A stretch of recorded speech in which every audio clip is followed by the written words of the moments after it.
नहमदुहु व नुसल्ली अला रसूलिहिल करीम अम्मा बाद फ़अऊज़ु बिल्लाहि मिनश शैतानिर रजीम। आलम इस्लाम के अज़ीम मुबल्लिग़, करोड़ों इंसानों की दिलों की धड़कन हज़रत मौलाना तारिक जमील साहब दामत बरकातुहुमुल आलिया, जो कोरोना वायरस का शिकार हो गए और अल्लाह रब्बुल इज़्ज़त ने इस आजमाइश के अंदर उनको मुब्तला किया। हमारे बहुत से अकाबिर बड़े उलमा इस वबा का शिकार होने के बाद कुछ हमें छोड़कर चले गए और कुछ को अल्लाह तबारक व तआला ने सेहत अता फरमा दी।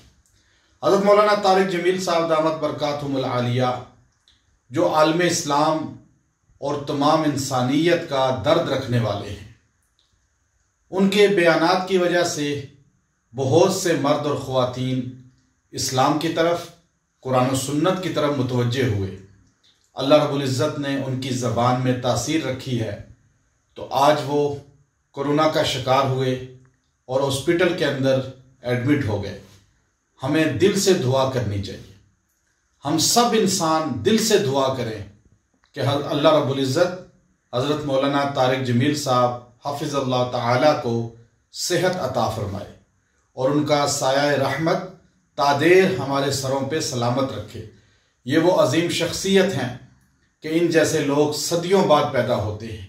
इस आसमान ने सदियों बाद ऐसे लोग देखे हैं जिनकी ज़बान में ये तासीर है, चाशनी है कि उनके बयानात सुन के गुमराह लोग अल्लाह के करीब हो जाते हैं, अल्लाह के रसूल के करीब हो जाते हैं। उनके बयानात से लोगों को अल्लाह रसूल की मोहब्बत पैदा होती है। तो हमें उनके लिए दिल से दुआ करनी चाहिए। अल्लाह हज़रत मौलाना तारिक जमील साहब को सेहत अता फरमाए, लंबी ईमान वाली ज़िंदगी अता फरमाए और उनका साया रहमत इस उम्मत पर तादेर सलामत रखे।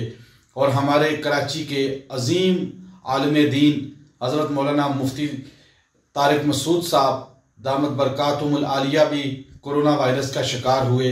अल्लाह उनको भी सेहत अता फरमाए और वो कीमती सरमाया है इस उम्मत का, और अल्लाह ने उनके बयानात के अंदर एक तासीर रखी है। अल्लाह रब्बुल इज़्ज़त उनको भी सेहत अता फरमाए, उनके अहले खाना को भी सेहत अता फरमाए, और जितने लोग कोरोना का शिकार हुए अल्लाह उन सब को सेहत दे और हम सब की हिफाजत फरमाए। व आखिरु दाअवाना अनिल हम्दुलिल्लाहि रब्बिल आलमीन।